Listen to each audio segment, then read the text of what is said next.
Shalom uvracha. A number of years ago, friends of mine sat with their toddler children soon before Tisha B'Av, explaining to them about the nature of the day. They explained to them that because the Beit HaMikdash had been destroyed, because of the destruction of the temple, therefore Ima and Abba and the rest of Am Yisrael were going to fast. We're not going to eat for 24 hours. And that the children should make sure to behave extra special on that day. The following evening, as the family sat down to eat following the fast, the older son looked at the parents, perplexed. He said, I don't understand. Why are we eating? Has the Beit HaMikdash been rebuilt? The simplicity of this story, I believe, captures the fundamental question that we are faced with as we transition from Tisha B'Av to Shabbat Nachamu. The concept of Shabbat Nachamu, Ami Yomar Elokechem, this week's Haftorah, be comforted, my nation, says HaKadosh Baruch Hu, means that we are shifting from mourning, from sadness, from destruction, to comfort, to consolation. But the question needs to be asked, Mehechi HaNechama, where is this consolation coming from? Where is this comfort coming from? After all, the Beit HaMikdash, which we were just mourning, is still destroyed. The Beit HaMikdash hasn't been rebuilt. So why are we comforted? Where is that consolation coming from?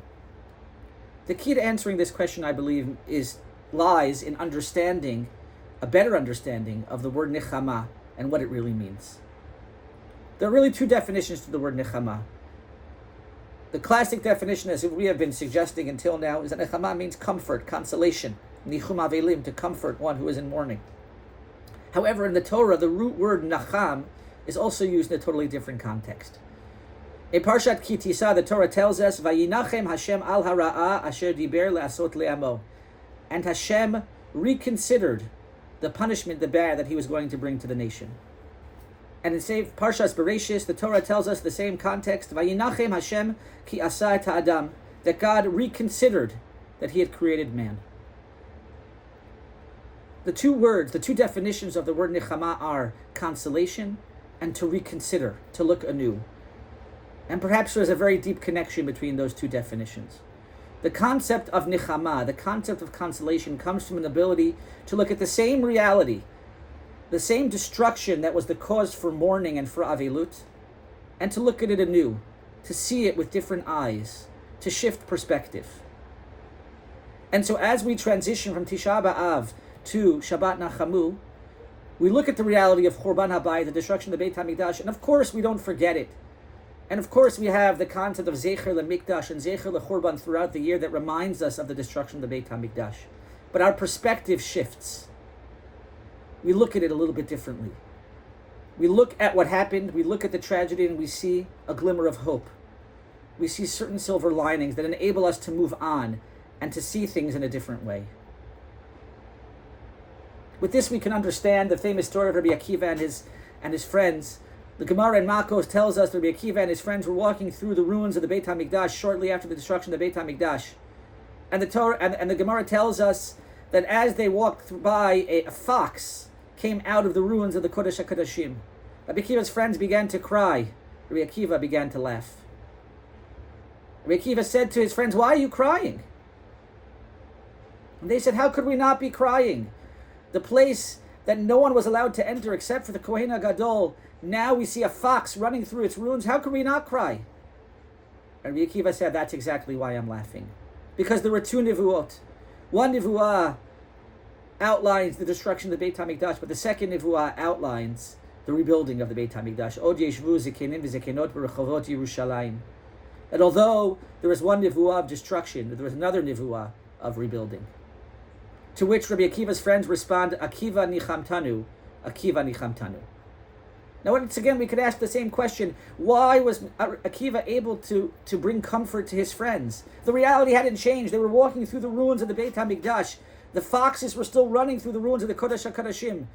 Why did Rabbi Akiva's friends say that they were comforted? Perhaps the idea is that once again, the reality hadn't changed. But Rabbi Akiva was able to help his friends shift their perspective. To shift their perspective from one of destruction and sadness to one of hope.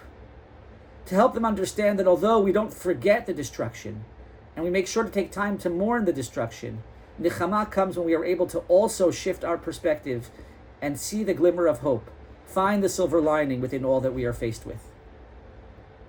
This year, as Am Yisrael enters Shabbat Nachamu, we are struck, or we are faced with the challenge of not only being comforted from Churban Habayit and Tisha B'Av, but continuing to find comfort from all the destruction and all the sadness that we have faced as a nation, as a people, and as a land this year. The horrors of October 7th, the destruction of October 7th, the pain and the suffering that has been caused as a result of October 7th and the ensuing war is unimaginable. And we could get very easily lost in all of the pain and all of the suffering and make it harder to go on. The concept of Nechama, the challenge of Nechama in Judaism, is not to forget, not to lose focus, not to pretend that the tragedy never happened, but to look at it afresh, to look at it anew, and to find the glimmer of hope, to find the silver line that enables us to move forward from a sense of destruction to one of hope. So as we enter Shabbat Nachamu, may we all strive and hopefully be successful in not forgetting about the pain, but mitigating that pain, mitigating that sadness, mitigating that sense of avelut, that sense of mourning, with a sense of hope, with a sense of looking forward, for the sense of finding some glimmer of hope, some silver lining to all that we have endured this year. And may we hopefully know no more pain. Shabbat Shalom.